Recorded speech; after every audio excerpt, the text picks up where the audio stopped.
London Bridges, written by James Patterson and read by Peter J. Fernandez and Dennis O'Hare.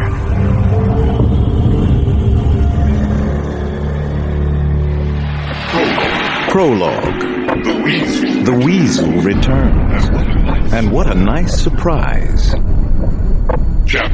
Chapter 1.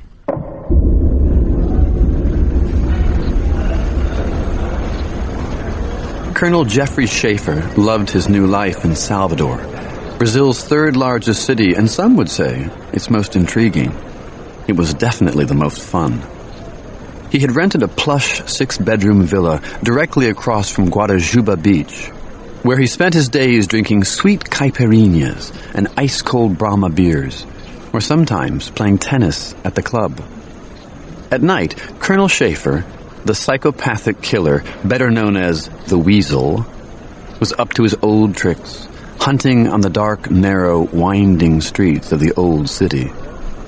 He had lost count of his kills in Brazil, and nobody in Salvador seemed to care or even keep count. There hadn't been a single newspaper story about the disappearance of young prostitutes. Not one. Maybe it was true what they said of the people here.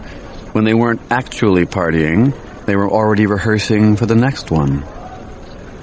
At a few ticks past 2 a.m, Schaefer returned to the villa with a young and beautiful streetwalker who called herself Maria. What a gorgeous face the girl had, and a stunning brown body, especially for someone so young. Maria said she was only 13. The Weasel picked a fat banana from one of several plants in his yard. At this time of year, he had his choice of coconut, guava, mango, and piña, which was sugar apple. As he plucked the fresh fruit, he had the thought that there was always something ripe for the taking in Salvador. It was paradise. Or maybe it's hell, and I'm the devil, Schaefer thought, and chuckled to himself. For you, Maria, he said, handing her the banana. We'll put it to good use. The girl smiled knowingly, and the Weasel noticed her eyes. What perfect brown eyes. And all mine now. Eyes, lips, breasts. Just then, he spotted a small Brazilian monkey called a Miko, trying to work its way through a window screen and into his house. Get out of here, you thieving little bastard, he yelled. Go on, beat it. There came a quick movement from out of the bushes. Then 3 men jumped him. The police, he was certain. Probably Americans.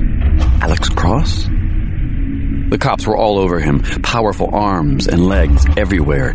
He was struck down by a bat or a lead pipe, yanked back up by his full head of hair, then beaten unconscious. We got him. We caught the Weasel, first try. That wasn't very hard, said one of the men. Bring him inside. Then he looked at the beautiful young girl, who was clearly afraid, rightly so. You did a good job, Maria. You brought him to us. He turned to one of his men. Killer. A single gunshot ruptured the silence in the front yard. No one seemed to notice or care in Salvador.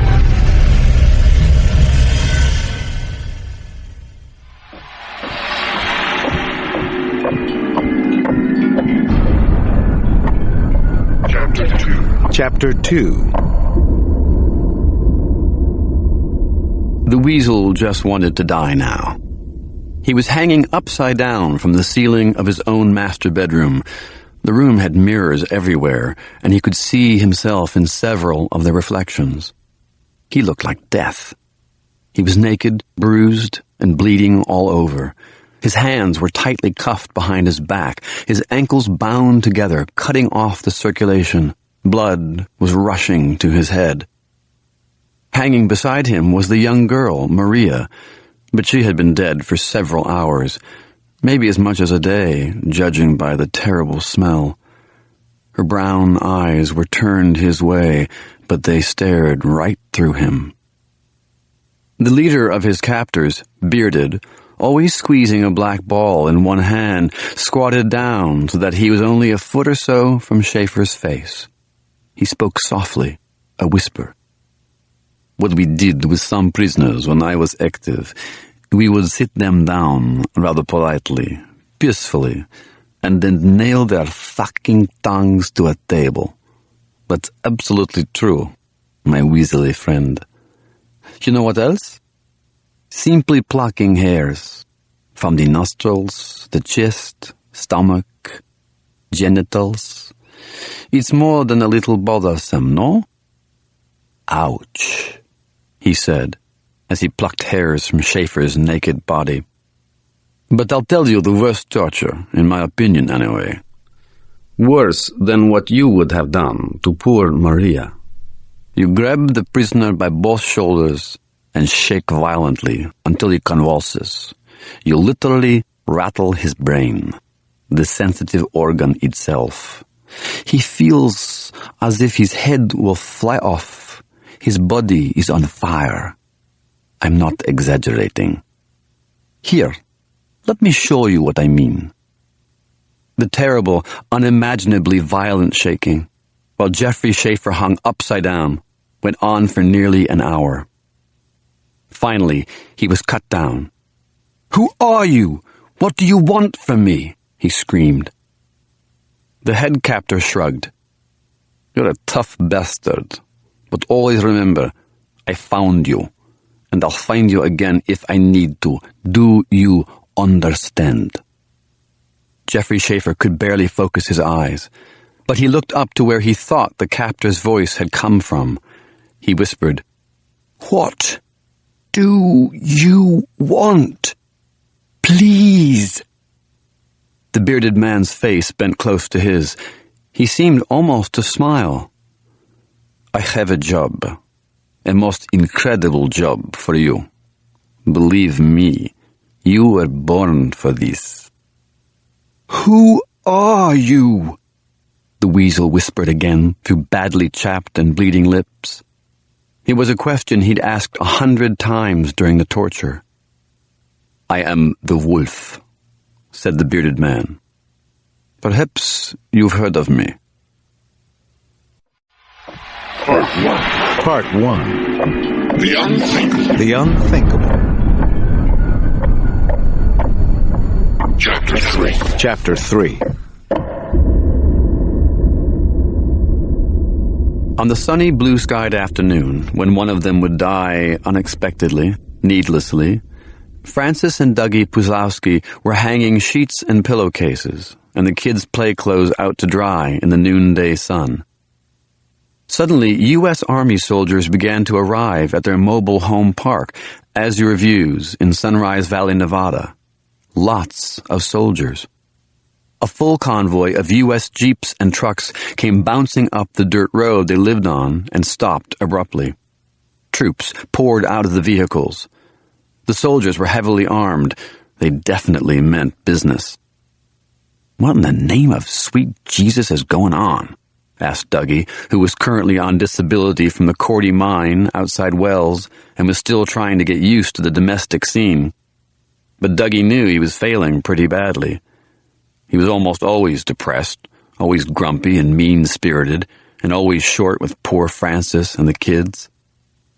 Dougie noticed that the soldier boys and girls climbing out of their trucks were outfitted in battle dress uniform, leather boots, camouflage pants, olive T-shirts, the whole kit and caboodle, as if this were Iraq and not the ass end of Nevada. They carried M16 rifles and ran toward the closest trailers with muzzles raised. Some of the soldiers even looked scared themselves. The desert wind was blowing pretty good, and their voices carried all the way to the Puzlowskis' clothesline. Francis and Dougie clearly heard, "We're evacuating the town. This is an emergency situation. Everyone has to leave their houses now. Now, people!" Francis Puzlowski had the presence of mind to notice that all the soldiers were pretty much saying the same thing, as if they had rehearsed it, and that their tight, solemn faces sure showed that they wouldn't take no for an answer. The Puzlowskis' 300-odd neighbors, some of them very odd, were already leaving their mobile homes, complaining about it, but definitely doing as they were told. The next-door neighbor, Delta Shore, ran over to Francis. "What's happening, hon? Why are all these soldiers here? My good God Almighty, can you believe it? They must be from Nellis or Fallon or someplace. I'm a little scared, Francis. You scared, hon?" The clothespin in Francis's mouth finally dropped to the ground as she spoke to Delta. "They say they're evacuating us. I've got to get the girls." Then Francis ran inside the mobile home, and at 240-some pounds, she had believed her sprinting or even jogging days were far behind her. "Madison? Brett? Come here, you two. Nothing to be scared of. We just have to leave for a while. Oh, it'll be fun. Like a movie. Get a move on, you two." The girls, ages 2 and 4, appeared from the small bedroom where they'd been watching Roly-Poly-Oly on the Disney Channel. Madison, the oldest, offered her usual, "Why? Why do we have to? I don't want to. I won't. We're too busy, Mama." Francis grabbed her cell phone off the kitchen counter, and then the next really strange thing happened. She tried to get a line to the police, but there was nothing except loud static. Now that had never happened before. Not that kind of annoying, buzzy noise she was hearing. Was some kind of invasion going down? Something nuclear, maybe? Damn it! She snapped at the buzzing cell phone and almost started to cry. What is going on here? "You said a bad word," Brett squeaked. But she also laughed at her mother. She kind of liked bad words. It was as if her mother had made a mistake, and she loved it when adults made mistakes. "Get Mrs. Summerkin an oink," Francis told the girls, who would not leave the house without their 2 favorite loveys, not even if the infernal plague of Egypt had come to town. Francis prayed that it hadn't. But what had? Why was the U.S. Army swarming all over the place, waving scary guns in people's faces? She could hear her frightened neighbors outside, verbalizing the very thoughts racing around in her head. What's happened? Who says we have to leave? Tell us why. Over my dead body, soldier. You hear me now? That last voice was Dougie's. Now what was he up to? Dougie, come back in the house, Francis yelled. Help me with these girls. Dougie, I need you in here. There was a gunshot outside. A loud lightning bolt crack exploded from one of the rifles. Francis ran to the screen door. Here she was, running again, and saw 2 U.S. Army soldiers standing over Dougie's body. Oh my God. Dougie isn't moving. Oh my God. Oh my God. The soldiers had shot him down like a rabid dog. For nothing. Francis started to shiver and shake, then threw up lunch. Her girls screeched, Yuck, Mommy! Mommy, yuck! You threw up all over the kitchen. Then suddenly a soldier with a couple of days' facial growth on his chin kicked open the screen door, and he was right in her face, and he was screaming, Get out of this trailer, now! Unless you want to die too! The soldier had the business end of a gun pointed right at Francis. I'm not kidding, lady, he said. Tell the truth, I'd just as soon shoot you as talk to you.